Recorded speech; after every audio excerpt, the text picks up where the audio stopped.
جسے ہم میثاق ملی کہتے ہیں، جسے ہم آئین پاکستان کہتے ہیں، اس میں ترمیم کرنے جا رہے ہیں۔ ٹھیک ہے، آئین پاکستان کوئی قرآن نہیں ہے کہ اس میں ترمیم نہ ہو، بلکہ حالات کے پیش نظر دساتیر میں ترامیم ہوتی رہتی ہے، مگر جس بھونڈے انداز سے ہم آئین میں ترمیم کرنا چاہتے ہیں، انتہائی شرم کی بات ہے۔ جناب ڈپٹی چیئرمین، ایک طرف مذاکرات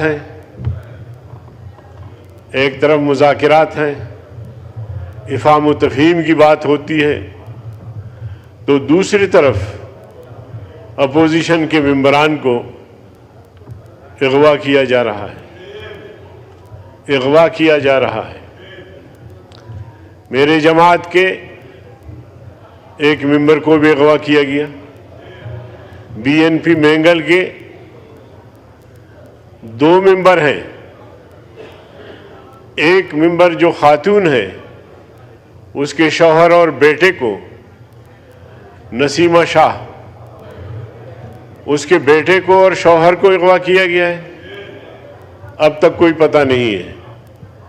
اور اسی طرح ان کا دوسرا ممبر ہے جو سینٹ میں ہے، رونجو صاحب، ہاسپٹل میں ڈائلسس پہ اس کو وہاں سے اٹھایا گیا ہے۔ اب کتنی شرمناک بات ہے، آپ ووٹ لے رہے ہیں آئین میں ترمیم کے لیے، آپ اس طرح آئین میں ترمیم کریں گے؟ یہ جمہوریت ہے یا یہ فسطائیت ہے؟ میں تو سمجھتا ہوں کہ یہ ظلم و جبر کی انتہا ہے۔ پہلے سے ہمارے پاس مسائل کم ہیں، بلوچستان جل رہا ہے، خیبر پختونخوا جل رہا ہے، ہر طرف تباہی ہے۔ سندھ حکومت کو چند ڈاکوؤں نے، کچے کے ڈاکو نے بے بس کر دیا ہے۔ پہلے کم مسائل ہے کہ آپ نئے مسائل پیدا کر رہے ہیں۔ رات پرائم منسٹر صاحب تشریف لائے تھے مولانا صاحب کے گھر پہ، مولانا صاحب نے انہیں یاد دلایا کہ ہمارے ممبروں کو اغوا کیا جا رہا ہے، ان کو دھمکیاں دی جا رہی ہیں۔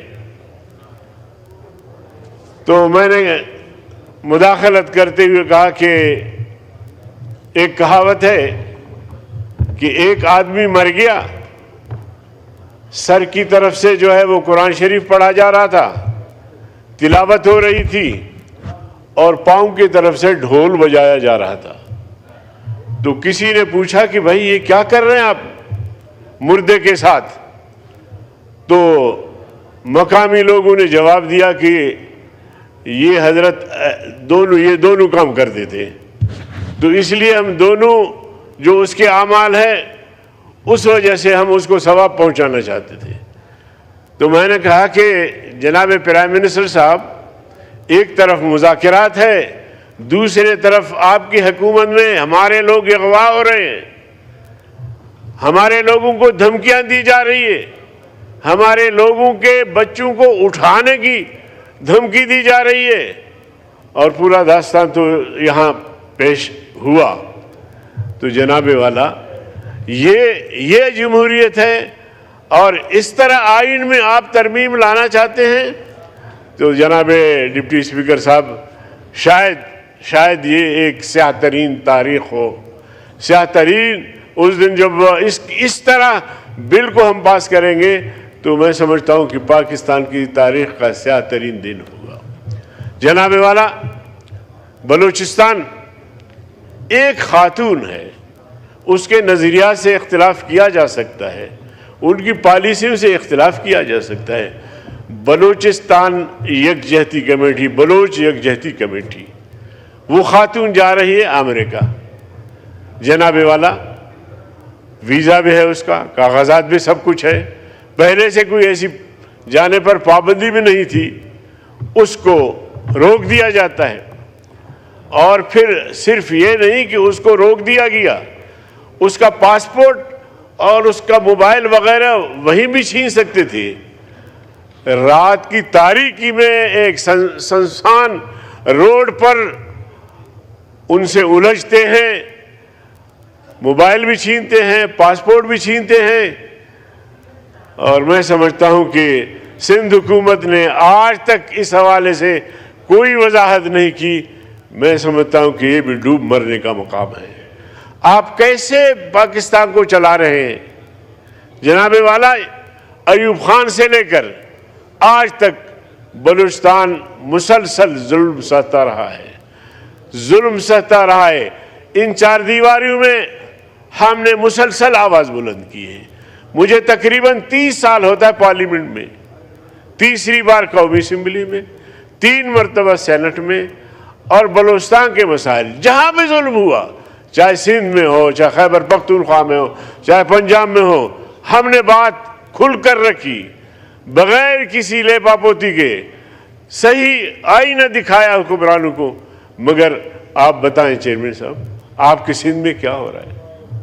آپ کی سندھ کی کیا پوزیشن ہے؟ چند ڈاکوؤں کے سامنے حکومت بے بس ہے۔ اور یہاں تک کہ ہمارے بلوچستان کے کچھ لوگوں کو کندکوٹ کے ایریا میں اغوا کیا جاتا ہے، شکارپور کے ایریا میں اغوا کیا جاتا ہے، وہاں سے قبائل لشکر لے کے کچے میں گھستے ہیں۔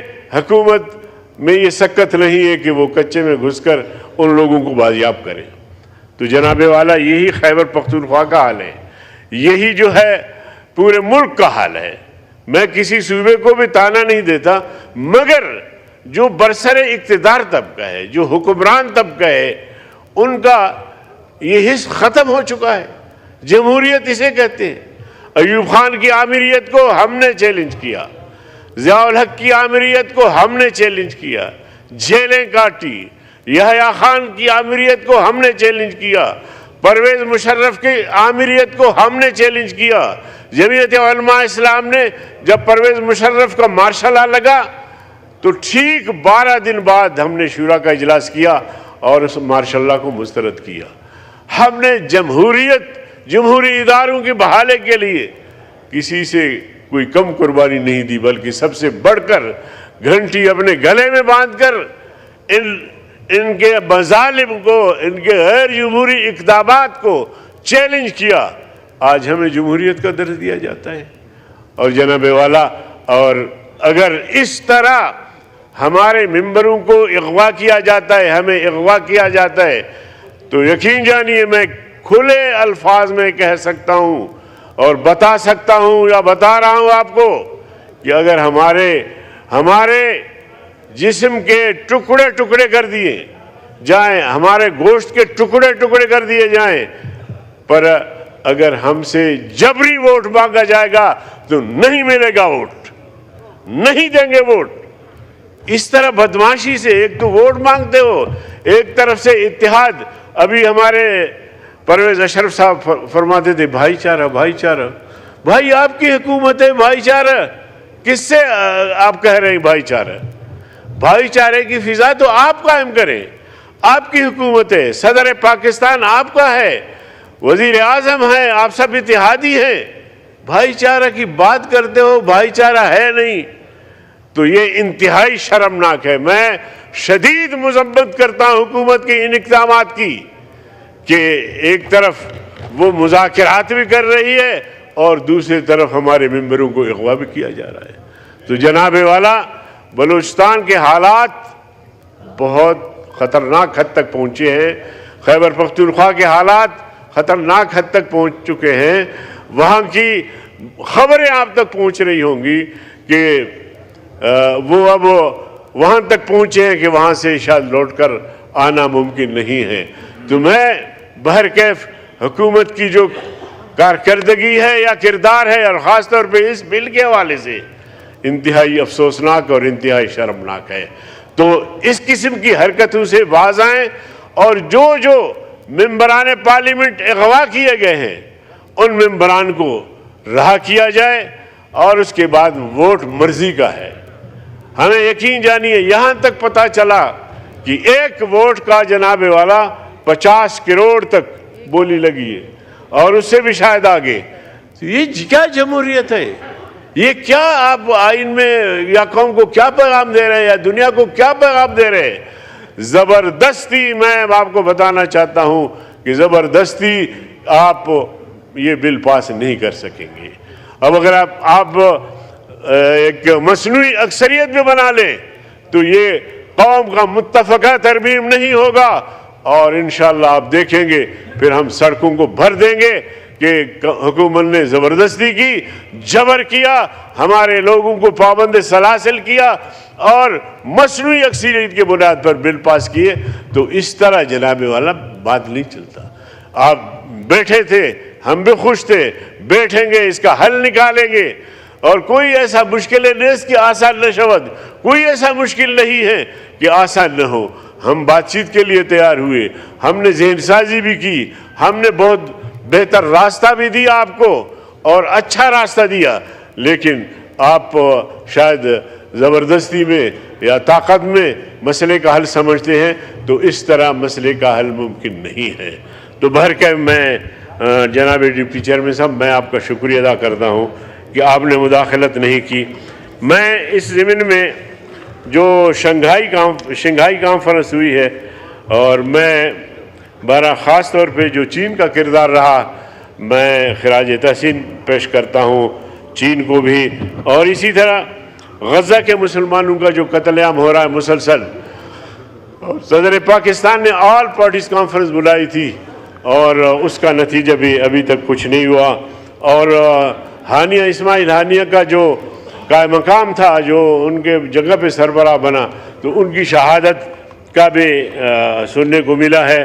تو میں اسرائیل کی ظلم و جبر اور اسرائیل کی پشت پر جو قوتیں کھڑی ہیں ان سب کی میں مذمت کرتا ہوں۔